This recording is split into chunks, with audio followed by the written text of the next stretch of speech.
If only Dallas has like a losing record, like you say, 2 wins and 6 losses, or 1 win and 7 losses. That's the only way. But I doubt it's gonna be like that. Yep.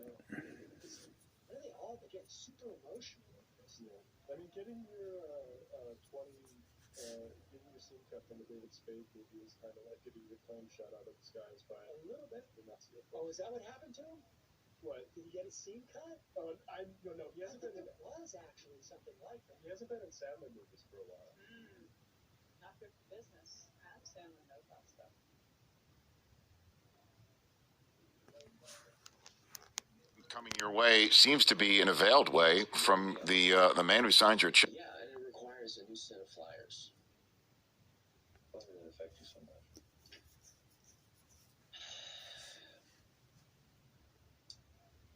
Well, I do feel the sacrifice that's required. We have to make it. And we got to do it because we were lucky, man. We grew up in that boom time of American, like 1947, Jackie Robinson. I consider that that when the inclusive part of America, and then 54, What? I would say. Yeah, hold it for a second. 1954 was the inclusive part of America? And then he says Jackie Robinson in the same breath? When we let a black person play baseball. And what happened to him when that was happening, by the way? Any Wikipedia scrolls that launched there a long time ago? When we allowed a black person into the baseball, and maybe there was a couple of people who were a little bit critical, but when we had control of our own destiny, and we just decided to let a black person. That is when we were in that heyday. And Jim Crow still had like almost a decade left. I know. I was about to say, like, in 1954, right before all those black people stopped, right before they started making such hay out of all those water cannons and dogs, right? Bear with me, guys.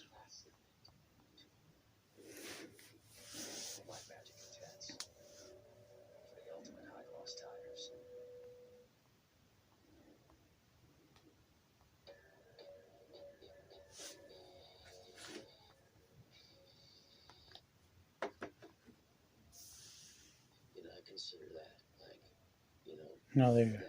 Part of the criticism coming your way seems to be in a veiled way from the man who signed your checks. To be very honest with you, Jerry Jones, in a story written on DallasCowboys.com, was talking about Dan Quinn coming back to your fold and mentioning how Sean Payton and Jason Garrett stuck around for a long time as assistants in Dallas because, quote, every one of those three coaches have said they'd love to be the head coach of the Dallas Cowboys. So my point is that has, in my mind, a lot of logic as to why they might not take a job now rather than one or wait and see how the cards go in the future.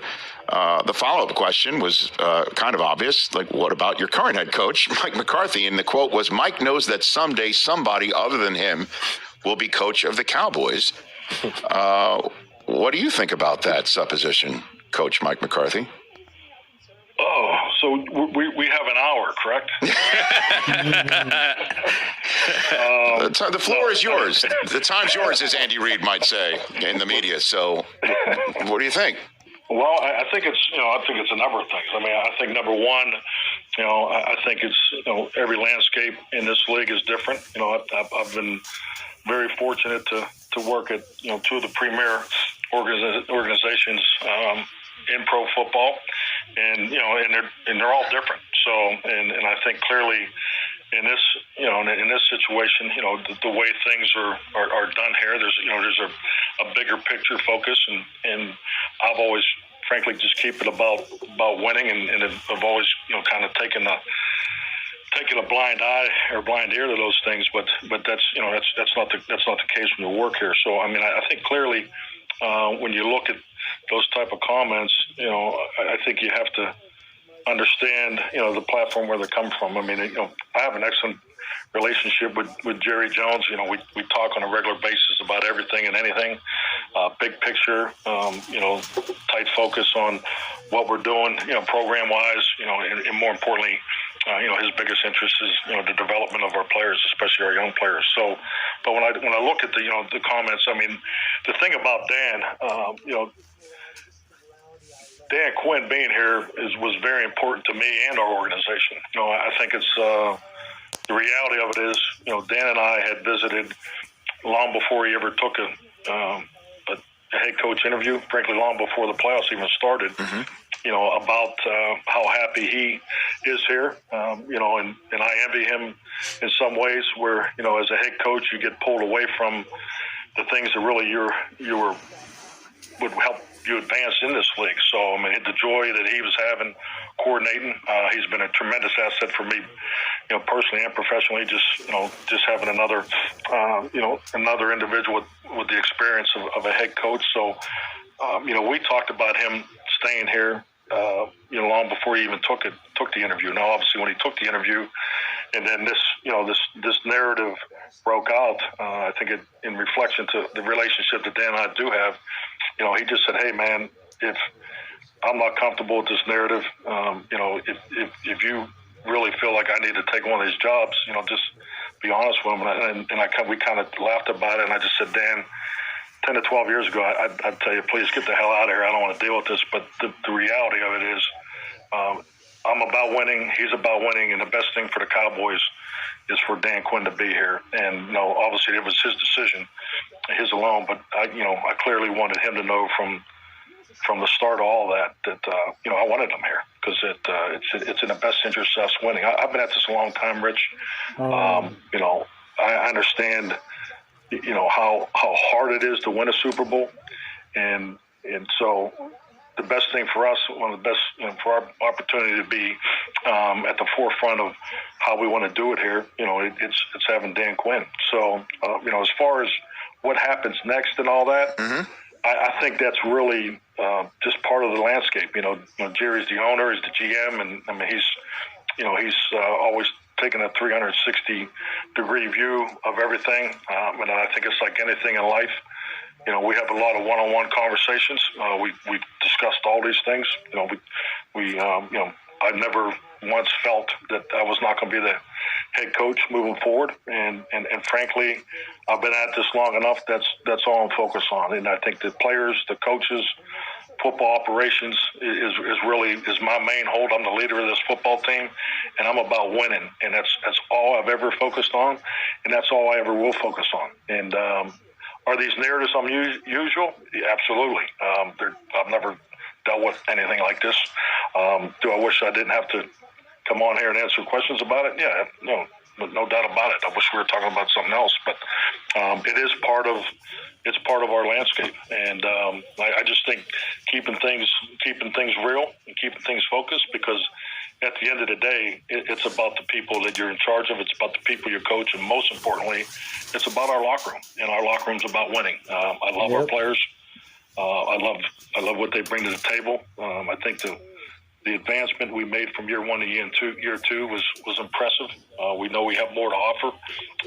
The emotion and the sting of how we lost is real, but in my lifetime in this league, it'll make us better, and I truly believe that. So it's part of our process, and it's part of our hard learning experience. But I'm not naive to the fact that you got to take advantage of opportunities when they're in front of you. We did a lot of really good things, some great things this year, but we didn't play our best football at the most important time in our last game, and that's what we have to really focus on moving forward. So next time you see Jerry Jones, have you seen him since these comments came out, or do you haven't? Yeah. Okay. Oh, yeah. I mean, all right. I haven't seen him since with the Super Bowl, but okay. Yeah. All right. So I talked to him Saturday. Yeah, we talked on a regular basis. So do you say to him, today's just not that day? That I realize I'm not going to be the Cowboys coach forever. Today's not that day, right? Did you talk about this sort of stuff with him, or you just go about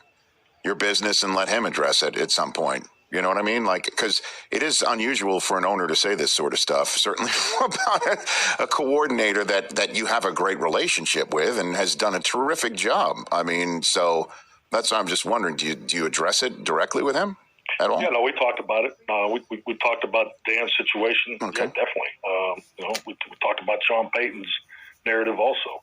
It's been discussed. You have discussed that with him. Huh? What is anything you can share that you have discussed? Oh no, I mean, just the conversation was, you and I are in this, back to back, and it's a partnership, and just focus on what we need to do moving forward. And he made some, personal comments about how he feels about it, but that's really for him and I. But I'm very, very comfortable with our relationship and our dialogue. I mean, it's at the end of the day, we both want the same thing, and it's to win the world championship. And definitely the narratives are unusual,